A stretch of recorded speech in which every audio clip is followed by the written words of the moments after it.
Mountain Ops has been a part of our crew from the beginning. Ignite is our go-to for energy. Ignite delivers smooth, long-lasting, great-tasting energy and improves cognitive function for hours, providing a clean and healthy energy alternative to help you conquer the day. Jumpstart your day anytime you need a boost. The Operation Conquer Hunger team works with charity partners. Every time a purchase is made, a nutritious meal is prepared for families in need. Visit mountainops.com today to order yours. So loss of that, and then, like you said, no water, so that's loss of habitat. It plays a big factor, and they got to find water somewhere. Absolutely. That I mean that's a huge thing, man. So we didn't have weather this year. Obviously, I mean just like last year, we didn't have weather for a while. But you know what? Opening weekend of the second split, we had ducks here. And I know, I mean, all my guys all up and down through here that I've grew up with, everybody was texting, everybody was Snapchatting, in our group now. Obviously we ain't putting it out there for everybody. It's just the way it is. But everybody was like, "Man, did you see this? Did you see that? Did you see the birds over here?" Absolutely. Where are you guys going? Okay, this is where we're going to go. And I have a lot of friends that we don't really hunt together, but we're always out and about in the same areas, shooting a text, "Hey brother, I'm here. Cool. If you need me, I'm here." That's just the community doing its thing. But we saw the ducks. We had the ducks. The ducks didn't stay though, because they had nowhere to stay. The very few places that they were in, we got a day or two out of them, and then that was a wrap. And then you didn't see ducks until the freeze because they had nowhere to go. I mean, and that's just it's how it is now. So yeah, the weather is a big thing, but even on those years like this year that we didn't have the weather for the longest time, we still got ducks on several occasions when it was too hot to have ducks. We still got ducks, and a lot of people here around the house, we seen it and we talked about it, and we tried to set up on them, and we got a couple good little shoots out of them. But with nowhere for them to go, they're not going to stay. No, with the limited amount of holes, I mean, they're Yeah, landing in the river, right? But they're getting pushed up when we leave because we're driving past and kicking them up, and then we're either pushing them into hunters, and there's not enough places to go. So I mean, water and weather were our biggest enemies. Food, but as us as from Louisiana, we're not helping ourselves. absolutely not. I don't think that. And I know I got some really good buddies that's on the it's the flooded corn. Yeah, it is. It really is. It is a big factor in it. But if we had places and you know the flooded corn really started hitting hard this year. Everybody, people's been pushing it before this year, but it really come out and caught traction this year. But I seen it last year. I seen it the year before that. We got ducks, and then the ducks would just be gone. One of my really good friends, somebody that I grew up with, Garrett Dye from Louisville, Louisiana. He taught me a lot just from conversating and taught me how to hunt the river and showed me a lot of pointers and really showed me, how to keep up with them, how they move, how they work. We seen it several times, you know. Man, look at all these ducks we got down in this part of the WMAs in this area and this area. And then the very next morning, find somewhere for a fact that nobody hunted them because you saw them at 2 o'clock. Come back in the next day, nothing. Well, dang, maybe they got here, at 2 o'clock and they stayed the night and left. So you sit there until 5:30, 6 o'clock that evening, and they never show back up because there was nowhere else for them to go. So they stop and leave. A couple of people actually do talk about it on a couple other podcasts, but I just think it's a whole bunch of stuff. But like you talked about, I think for us down south, I think we got to fight it on a local level before we even think about somebody else. We can't count their ducks when we ain't got the infrastructure to hold ducks ourselves. Absolutely. First Light, they donate a lot to Delta waterfowl, so I started looking into it. joined Delta Waterfowl, and there's a guy named Justin Higdon that I'm going to be reaching out to just to see what's going on in the area. What can we do to help, right? I mean, these bigger these bigger organizations, they have the power to make change. And I want to have a conversation with him. I'd love to have him on the podcast, but just to get his mindset, because he's over all Louisiana, so there's no way that he's not seeing the decline. Uh, and just to see what his plan is moving forward, and try to get a game plan around that. And that's what we're talking about. The game wardens come up, they check us. We do the whole spiel, show them what we got. You know, well, how'd y'all do? Nah, man, not too good.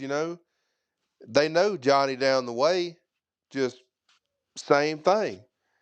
So they're seeing it. They're out in the field. These agents that we talk to, they know that we're declining. So you're telling me that they're not talking to somebody?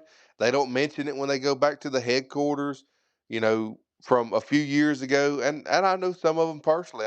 And I know that they're avid hunters too, and that they see it. So I used to get mad at, not mad, but frustrated at the game wardens out in the field. But I've really come to notice that the last few years that I don't think they really have a whole lot of say in how stuff gets managed.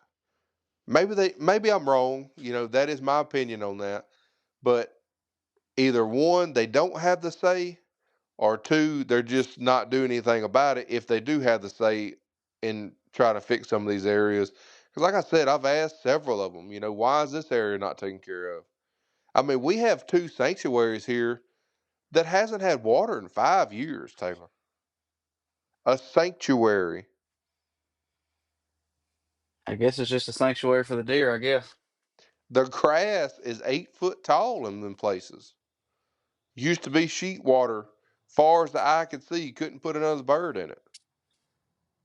Why are these places not getting taken care of? We have way too much we need to take care of. And Mr. Kennedy, if you ever hear this, and I'm reaching out on several platforms, we have way more we need to take care of before we worry about anything going on up north. And I know that's going to make them guys up north go, yeah, finally one of them down there has got their head screwed on right. But I believe it. We need to take care of our stuff before we worry about what's going on up there. Yeah, 100%. And that's just one of the topics that me and you just talked about. As far as we could go on for 2 3 hours just talking about just that. But but we definitely have a lot to learn, as far as trying to figure out, what we can do in our own community, and hopefully we can at least be the martyr to start Louisiana back on the right track, and you know include Arkansas, Mississippi, these southern states that have been spoiled this whole time, that now we're kind of feeling the pressure of, maintaining our own resources. Oh, absolutely. So Logan, in your opinion, what's your top three ducks to hunt? To hunt? Oh T- man. Uh I guess I'm gonna sound a little cliche, but it's pretty hard beat shooting them greenhead mallards, man. But I really love a good teal shoot. That may be controversial, and I know a lot of people's gonna jump toward the mallard because the mallard makes it cool and all that. But it's something about that 20 and 30 watt of teal coming in and just sitting in the decoys, or maybe not even sitting, maybe just making that big swing. It's just, that gets my blood pumping, man. I love shooting them teal swinging through the decoys. And when the good Lord puts his hand down, he lets them sit. I love wreaking havoc on me a big water teal in the decoys. Especially when you're not paying attention. And me and you had a couple of times we were just having a conversation, and you hear that, "Woof," and then Yeah, splash, and look out over there, and like, well, I guess we'll grab our guns now. yeah, I was hoping you might have left that one out, but anyway, now that it's out there, yeah, it's just, and that's part of it. And we've had big ducks do it. We've actually had a water pintail do that to us this year too. Oh Uh, yeah. just out of the bluebird sky, just in the clouds, boom, decoys.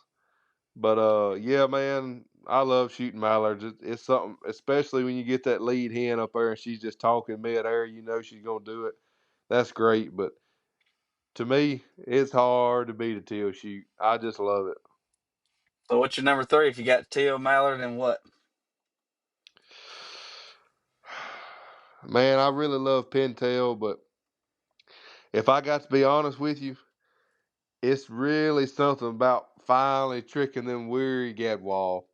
It's something that I really got aggravated with for a long time because the gadwall, he's gonna do it right in the decoys, or he's not gonna do it. I mean, he's gonna fly around and just show you beep beep beep beep beep beep beep beep, and just show you, and he's gonna just veer off. But it's something about when they finally do set up and do it, then I just really let it out. Woo! Finally, finally, I really like shooting gadwall too. No hate, no hate, no hate toward the big pintail. Everybody loves a good pintail, but it's just it's that's me. I really love my mallards and stuff, but teal would have to be my favorite shoot. Mallards got to be number two just because it should be number one, and I really love tricking them. Really love tricking them gadwall, finally talking them into it. It just always seems like whenever you talking to them gadwall and they're circling and circling, and you almost give up. Like in your mind while you're still blowing, you're like, I'm only gonna blow this thing a couple more times, and then all of a sudden they hook back around and they got you back into it, and then Yep. they start going way off, and you think they're gone, and you keep going, and here they come again. And it's a chess game. But yeah, they're aggravating, but at the same time, I mean, it's more rewarding for sure. Yeah, one of really good friends of mine, and actually the one that really got me hooked on duck hunting, a really good friend of mine named Jacob Gio. He uh he used to call gadwall B-backs. They'll disappear, but they'll be back, and we've seen that numerous times. They'll just give up, be gone out of the trees, and all of a sudden you'll be like, well, talking, chopping it up, and then boom, they're right over the decoys out of nowhere, no noise, nothing, just hovering over the decoys. Yeah, for me, I mean, and I think it's my time in the last 4 years hunting in South Texas. Man, to be honest, that Central Flyway, I've gotten used to seeing that all the time, and that's another spoiled thing. I mean, being down there and then coming back to Louisiana, it had me kind of missing South Texas. As far as duck hunting goes, because you got so many diverse birds down there that you're gonna see and you're gonna kill something. But pintail would probably be my favorite, I guess. To be honest, I mean, probably teal for me again. Like you said, them suckers, they're fast. I mean, you got to be on your P's and Q's. And when they do it, I mean, they do it. They come in there upside down. And probably a mallard would probably be third for me. And that's an unpopular opinion, but that's just me personally. Yeah, if you rate that mallard not number one, it's a very unpopular opinion, but it is what it is. I got to go with my teal, man. I've had some of the best and most fun I've ever had, uh, for sure. I'll tell a little quick story, but uh, 2 years ago we had a hard freeze, or 3 years ago we had a real hard freeze, and we were just stomping the ducks. I mean, we were watching hundreds of ducks just so we could wait on mallards to come in and shoot them. And then the last day of the freeze, it jumped from 8 to 10 degrees. The next day, it was like 40s, cloudy, and raining. And we could not, we still had the ducks because everything was still froze. But the big ducks, just that change in the atmosphere, they would not do nothing. And we ended up shooting an 8 man a teal by like 9 o'clock, and we've shot more faster. But in that group or in that hunt, there was not a single group shot into that wasn't 30 plus birds, and it was just so fast paced. And that's what really gets me hooked on them. That's why they got to stay my number one. I will tell you this, that one that they snuck up on us, that was probably the biggest green wing drake I've ever seen. It was a big duck. Oh, staying on that, what would be your top three to eat.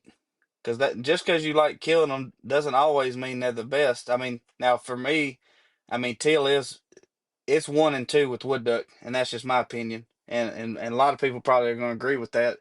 Uh, After that, I mean mallards, gadwall, I mean they're pretty much the same to me. But something about that teal and that wood duck, that's two of my favorites. I definitely have to back that up for sure, and I don't think that's really even a debate out there. If somebody's not ranking teal number one and wood duck a close second, then I just don't think I've ever even had a conversation that teal didn't land first for sure, and if wood duck wasn't number two for sure, it wasn't far behind. And then that takes care of your small ducks anyway, so just have to go right back to the mallard on that, just because we got away from the little ducks and now we're at the king. Yeah, he sure does make a pretty picture, don't he? Yes, sir. Yeah, being now that opinion probably wouldn't fly as much in South Texas because they don't have. I mean, they have some wood ducks, but you're not going to shoot them like you do up here. So I've almost traded hunts for hunts. Hey, if you want to come shoot these redheads and pintails, if you take me on a wood duck hunt, and it's to me, it seems silly, but they don't get to shoot them like we do. So it's just kind of cool to see, how other people think in other places that what we take for granted and even pass up some mornings, which the last couple of years you're not passing up on much, but in the grand scheme of things, you would usually either pass up that wood duck or maybe just take the drake. To see that that's one that they want to put on their wall is kind of cool. Absolutely. I got a little funny story. I ain't gonna really get into it, but touching on the fact that hunt for hunt type of deal. I went up out of state one time, me and several buddies, and we were just absolutely hammering the mallards. I mean, just absolutely hammering them.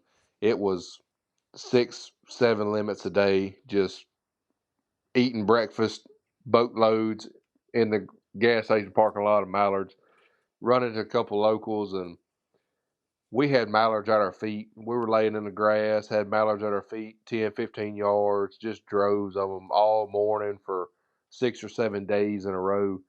And we met some locals up there, was going to the same spot. Hey, we got here. They'd already made a trip in and had some decoys off of the grass. We didn't know. And they were like, "Oh, absolutely not. You guys just go ahead and hunt with us. It's no problem. Thank y'all very much. We shot them really good here yesterday. We really love to hunt again." So we kind of played self guide there for a little bit, with them. And we noticed they wasn't really shooting. And when I say really shooting, I think we shot like 32 birds and they had shot a couple times. And I didn't really understand what was going on. And you almost kind of feel out of place. Said, "Hey man, what's going on? Have we crossed the line? Did we offend you? We're hunting with you. You know how that kind of goes. You're almost invited, even though you were going there." And they were like, "No, we just don't really get excited about these mallards. We know we seen a couple wood ducks the other day. We really like to shoot them." And from North Louisiana, especially the last few years, that just almost gives you a heart attack to hear somebody say that. Like, brother, you just come down North Louisiana and bring as many shotgun shells as you can because I'll give them to you. Yeah, no, 100%. I mean, we kind of get lost in other people's train of thoughts, and we see something that we don't normally see and we get all excited, and the guy next to you sees it all the time and he's not that excited. So but it's always good to meet locals and strengthen that fellowship with the fellow hunter. Absolutely. So 2025 and 26 season is over. It's starting to get a little warmer. The fish are starting to bite. Turkey's about to start gobbling. What do you have planned for this upcoming spring? Well, I'm in the middle of trying to work on these white perch right now. Trying to work on them. I'm getting them kind of figured out at the moment. Just had a new addition to my boat. Went with a Minko trolling motor. That's been life changing. That's so great. That spot lock on there. I love being able to pull up to a tree where I'm catching these white perch at, and be able to sit there and not have to fumble with nothing. So that's been amazing. Uh, that's just a pastime for me, though. I'm not huge into it like a lot of them. I like catch me a little mess. Who don't like eating good white perch, you know? I'm ready. I'm so ready to shoot a gobbler turkey so bad, man. My finger is itching more than it ever has, and really getting excited. Neat. I got to make a trip down to my camp. Try to try to get some locked down. Had several on some trail cameras, so try to see where they're coming from and where they're headed. You know, stuff like that. I'd really like to make a trip down to South Texas. I've talked with you and now one of my buddies, your good friend Chance down there. I'd really love to go down there and make a hunt, if all possible. Unfortunately, turkey season kind of really kicks off my turnaround world, so I don't get to take off as much as I would like. Just kind of praying and hoping we might be a little slow during that time. Oh, absolutely. I mean, but I hope come next weekend, I hope I'm sending you pictures of a Rio with the fan out.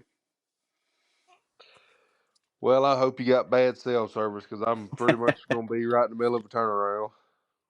Yeah, that's the world we live in, the path we chose, right? I mean, we you either get all the turkey season it seems like, or you don't get not one hunt. So I mean, anytime we get to be out in the woods, it's a little bit more special to us, at least in our opinions, that than a normal weekend warrior.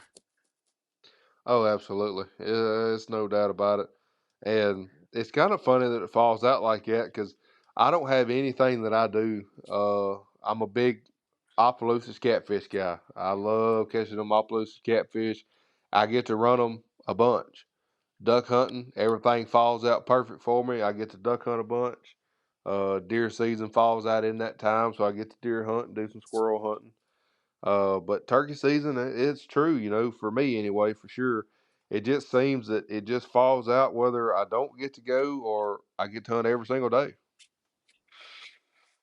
And that's just, like I said, that's the nature of it. I mean, we were fortunate, me and you both, to be able to even hunt as much ducks as we did this year. I mean, usually you get a couple of, I don't know, you might get half of it, maybe not even half, and then we're either on to the next one or something like that. But I mean, you hunted definitely a lot more than I did as far as duck season goes, but this is the most probably I've got to hunt in the last 5, 6, 7 years.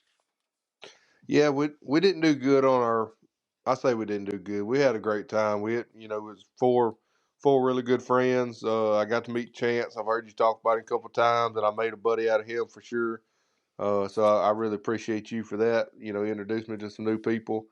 Me, you, and Daniel. You know, we've been knowing each other a little while. I've been knowing you a long time. So yeah, we had fun, but you know, our out of state trip it didn't go quite as planned, but it's just all We, part of it. You know, it ain't gonna stop us. Next year, I'm already lining up some stuff, which we'll kind of clean up the dates and get that into plan. Make sure the wives are happy and get the strike out again next year.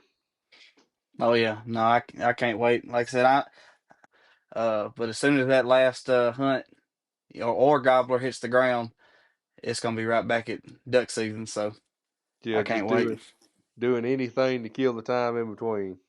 That's it. I mean, then we'll be sandbarring or limb lining, yo-yo jugs, catching something just to pass the time. Yeah, those catfish, they're a big part of my life just because I can spend a lot of time on them and still have fun and do something passing the time because it always comes back around for duck season for me for sure. There's no doubt about that. I mean, No, I love going to the sandbar. Like I said, I'm grateful earlier for my wife Megan. She really pulled the trigger on me for getting that boat. But we're gonna be doing that coming up there. Of course, we'll be on the river again together in our new boats and everything this year. But I'm a big catfish guy. Me, that's what passes a lot of my time. well, man, I appreciate you coming on. Like I said, we've been friends for a long time, and we're gonna have tons of stories here in the future, future podcasts and stuff like that. Been meaning to get you on for a little bit, but it just seems like either I got something, you got something. But is there anything you want to cover before we get out of here?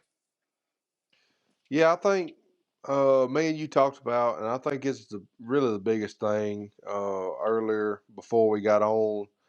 Um, I think we all get caught up in our own way. You know, everybody's got to have the best and the nicest thing, and that's just not true. You know, I haven't ever had a brand new boat until this year.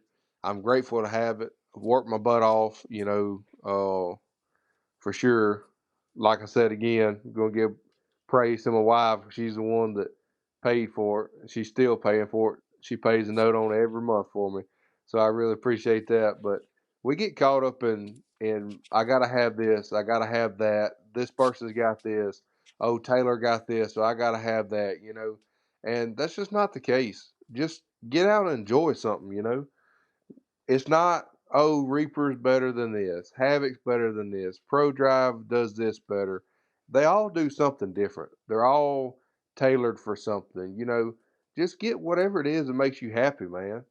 You know, and it really took me these last 2 years to get more humble into our seasons the way they've been falling out. You know, just make the best of it. You don't have to compete with nobody. You don't have to have a $30,000 or $40,000 duck boat and an $80,000, $90,000 truck and to go out there and have fun. I think we get caught up in trying to make everything better than somebody else, or this guy's got this one, so I need the same thing, or you know, just whatever you can afford, whatever you can do, stay out of the competition. You know, whatever you can get and make you happy, do it. You know, quit trying to compete with everybody. Just as long as you're out there. If I go out there in a paddle boat and you went out there in your $90,000 truck and your $60,000 Timber Creek or Prodigy boat, we both went, and maybe I'm okay with going over there and shooting, you know, my limit of wood ducks and then leaving and going back home and showing my son, and that's fine, you know. And if you're not happy with, you know, without four limits of mallards, hey, that's, you know, it is what it is. But just let's quit making this such a competition, you know. Meet new people, try to do the right thing, give everybody their space, and just have fun, you know. It's just too much of a competition nowadays. And I think if people would slow down a little bit and kind of enjoy it and really take it back to its roots, it'd be a better sport.